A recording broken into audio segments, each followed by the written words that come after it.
नमस्कार मुलांनो, आज आपण इयत्ता 7वीचा सामान्य विज्ञान विषयातील पाठ क्रमांक 11 पेशी रचना आणि सूक्ष्मजीव या पाठाचा अभ्यास करणार आहोत.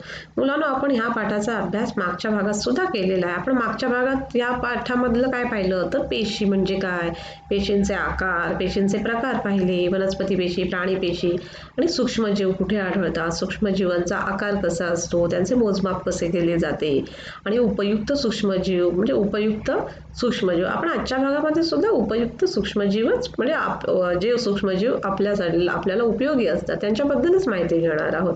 पण प्रतिजैविके म्हणजे काय ते आपण आजच्या भागामध्ये पाहणार आहोत. प्रतिजैविकेला इंग्लिशमध्ये काय म्हणतात, अँटीबायोटिक्स. काय म्हणतात, अँटीबायोटिक्स. आपण जेव्हा डॉक्टरकडे जातो, आपण जेव्हा आजारी असतो तेव्हा डॉक्टरांकडे जातो. मग डॉक्टर काय करतात तर डॉक्टर आपल्याला इंजेक्शन किंवा वेगवेगळी औषधं देतात. म्हणजे काय होतं आणि मग ती औषधं खाल्ल्यानंतर आपण बरे होतो. म्हणजे काय तर डॉक्टर आपल्याला वेगवेगळ्या आजारांसाठी वेगवेगळी औषधं देतात आणि मग ते औषधं म्हणजे ते डोस, आपण औषधांचे डोस घेतो किंवा इंजेक्शन आणि मग त्याच्याने आपण बरे होतो. मग विशिष्ट प्रकारची औषधे शरीरातील रोगजंतूंचा नाश करतात. काय तर विशिष्ट प्रकारचे औषध शरीरातील रोगजंतूंचा नाश करतात व त्यांची वाढ रोखतात. या औषधांना प्रतिजैविक म्हणतात. म्हणजे आपल्याला डॉक्टर काय करतात तर औषधं देतात. मग ती औषधं काय काम करतात तर औषधं शरीरातील जे रोगजंतू असतात त्या रोगजंतूंचा काय करतात ते नाश करतात आणि त्यांची वाढ रोखतात. मग या औषधांना काय म्हणतात, प्रतिजैविके म्हणतात. काय तर प्रतिजैविके म्हणतात. अँटीबायोटिक्स. काय म्हणतात तर अँटीबायोटिक्स. तुम्हाला माहिती आहे मुलांनो, विशिष्ट जातीच्या सूक्ष्म जीवांपासून प्रतिजैविके बनवली जातात. ही प्रतिजैविके कशी बनवली जातात तर सूक्ष्म जीवांपासून बनवली जातात. पूर्वी म्हणजे असाध्य असणारे रोग, म्हणजे पूर्वी तुम्हाला माहिती आहे का, क्षय, टायफॉइड, कॉलेरा या रोगांवर औषधं नव्हती आणि मग असे रोग ज्या लोकांना व्हायचे ते लोक जवळजवळ म्हणजे मृत्युमुखी पडायचे. पण आता काय झालं, आता प्रतिजैविकांमुळे काय झालं तर हे क्षय, टायफॉइड, कॉलेरा हे रोग आता आटोक्यात आलेले आहेत. म्हणजेच काय तर प्रतिजैविकांमुळे हे रोग आता आटोक्यात आलेले आहेत. म्हणजे आपण पण आजारी पडतो, मानव म्हणजे आपण आजारी पडतो, त्यामुळे आपण डॉक्टरांकडे जातो आणि औषधं घेतो आणि आपण बरे होतो. पण आपल्याप्रमाणे प्राणीही आजारी पडतात. माहिती आहेत ना तुम्हाला, प्राणी सुद्धा आजारी पडतात. मग प्राण्यांच्या अन्नामध्ये सुद्धा काय म्हणजे प्राण्यांच्या अन्नात ही प्रतिजैविके मिसळून त्यांनाही रोगांपासून संरक्षण देता येते. मग डॉक्टरांकडे आपण त्यांना घेऊन जातो ना, गुरांचे म्हणजे जे गुरांचे डॉक्टर असतात, आता म्हणजे प्राण्यांचे सेपरेट डॉक्टर असतात, माहिती आहे ना तुम्हाला. मग त्या डॉक्टरांकडे प्राण्यांना घेऊन जायचं. मग ते जे काय औषधं देतात, प्रतिजैविक देतात, मग ते प्राण्यांना आपण अन्नात मिसळून देतो आणि मग त्यांना पण रोगांपासून संरक्षण मिळते. आता प्राण्यांप्रमाणेच वनस्पतींना सुद्धा होणाऱ्या रोगांवरही प्रतिजैविकांमुळे नियंत्रण ठेवता येते. वनस्पतींना सुद्धा वेगवेगळ्या प्रकारचे म्हणजे असं पानांवर येतात, फुलं नाही येत, हे नाही येत, असे प्रत्येक म्हणजे फुलं गळून पडतात, पानं गळून पडतात, असे वनस्पतीवर सुद्धा रोग येतात, छोटी फळं पडतात वगैरे. तर अशा म्हणजे वनस्पतींना सुद्धा वेगवेगळ्या रोगांवर प्रतिजैविकांमुळे नियंत्रण ठेवता येते. तर रोगप्रतिकारक क्षमता, मुलांना तुम्हाला माहिती आहे का, रोगप्रतिकारक क्षमता वाढवणारी लस प्रयोगशाळेत सूक्ष्मजीवांच्या मदतीने तयार करतात. लशी आपण लस घेतो माहिती आहे ना, लहान मुलांना सुद्धा आपण BCG, पोलिओ या सर्व लसी देतात ना. पोलिओची आपण ओरल पोलिओ तुम्हाला माहिती आहे, तुम्ही सुद्धा घेतली असाल, तुम्ही लहानपणी असाल तेव्हा.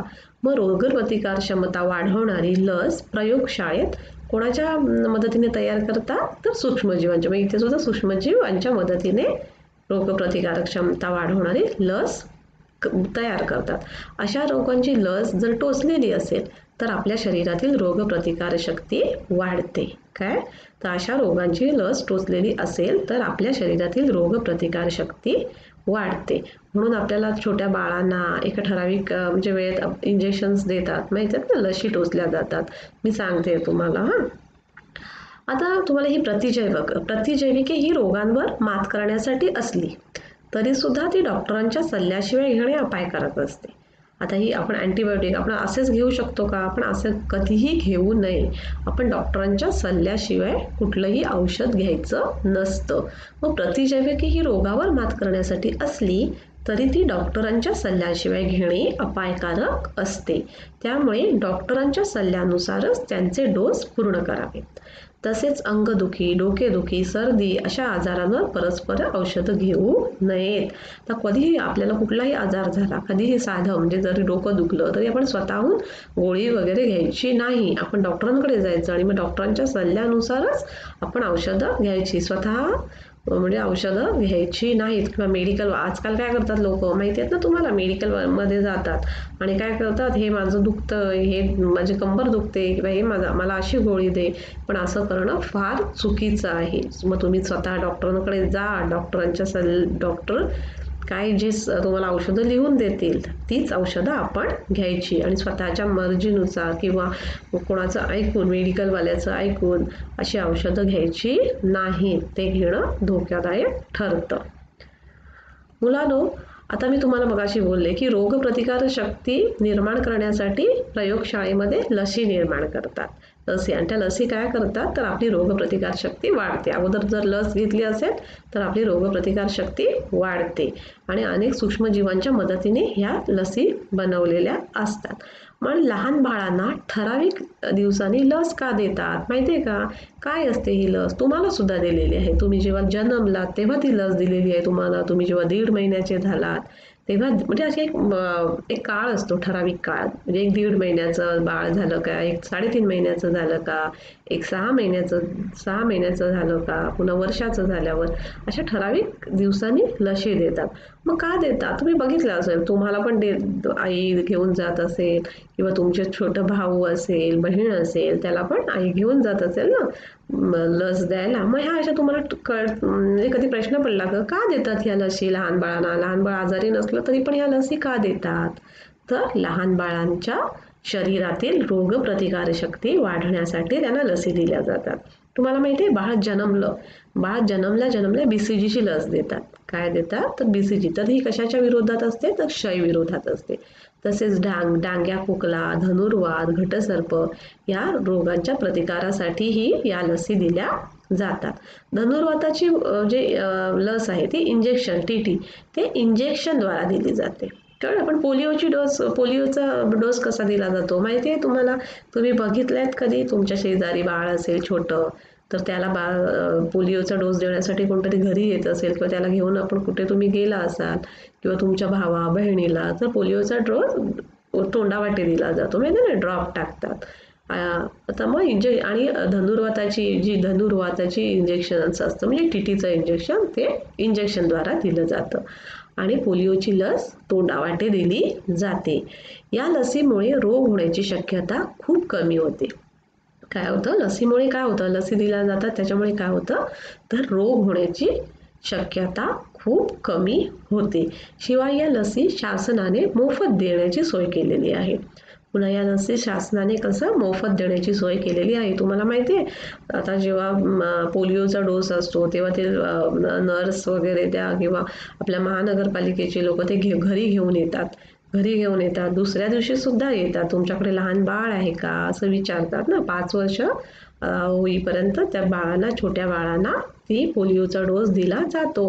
मग शासनाने ह्या लसी मोफत देण्याची सोय केलेली आहे.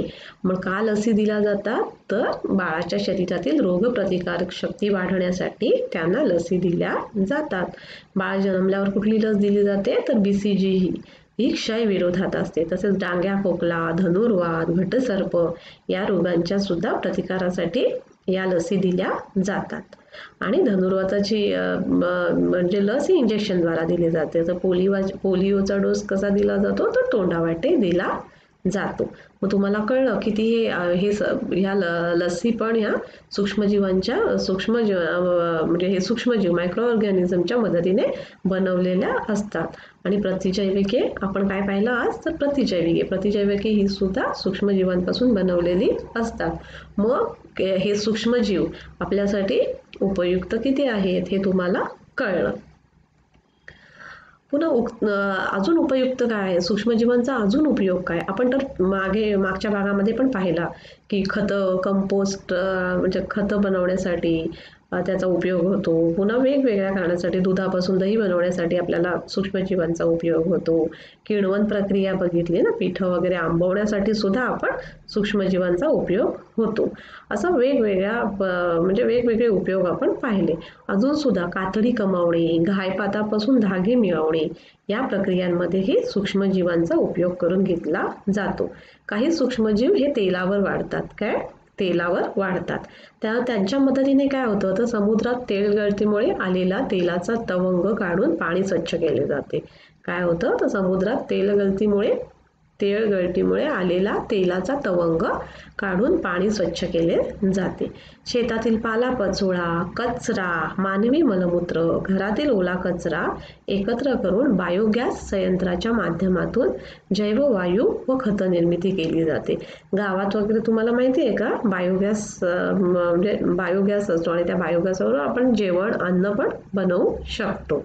म्हणजे काय, कशासाठी उपयोग होतं, कशासाठी सूक्ष्मजीवांचा उपयोग होतो बघा. म्हणजे सूक्ष्मजीव आपल्याला कशा प्रकारे मदत करतात की शेतातील पालापाचोळा, कचरा, मानवी मूलमूत्र, घरातील ओला कचरा एकत्र करून काय बनवला जातो तर बायोगॅस. आणि बायोगॅस संयंत्राच्या माध्यमातून जैववायू व खत निर्मिती केली जाते. पुन्हा तेलगळतीमुळे आलेला तेलाचा तवंग काढून पाणी स्वच्छ करण्यासाठी सुद्धा सूक्ष्मजीवांचा मदत आपल्याला होते. काही म्हणजे कातडी कमावणे, पातापासून धागे मिळवणे या प्रक्रियेमध्ये सुद्धा सूक्ष्मजीवांचा उपयोग करून घेतला जातो. आपण आजच्या भागामध्ये आपण काय पाहिलं तर म्हणजे वेगवेगळे उपयोग बघितले सूक्ष्मजीवांचे. किती उपयुक्त सूक्ष्मजीव यांच्याविषयी आपण आता माहिती घेतली. तर आज आपण काय शिकलो मुलांनो, तर उपयुक्त म्हणजे ह्यांचे जे सूक्ष्मजीव आहेत त्यांचे म्हणजे आपल्यासाठी म्हणजे किती उपयोगी आहेत ते आपल्यासाठी हे आपण पाहिलं. प्रतिजैविके म्हणजे काय तर हे म्हणजे काही विशिष्ट औषधं घेतल्यानंतर काय होतं तर रोगापासून आपलं संरक्षण होतं आणि ह्या विशिष्ट औषधं कोणापासून बनवलेली असतात तर काही सूक्ष्मजीवांपासून बनवलेली असतात. काही लसी, रोगप्रतिकारक शक्ती ज्या लसी असतात ह्या सुद्धा सूक्ष्मजीवांपासून बनवलेल्या असतात. हे आपण आज पाहिलं. आपण पुढच्या भागामध्ये काय पाहणार आहोत मुलांनो तर उपद्रवी आता आपण कसे बघितले तर उपयुक्त सूक्ष्मजीव बघितले, म्हणजे सूक्ष्मजीवांचे उपयोग बघितले.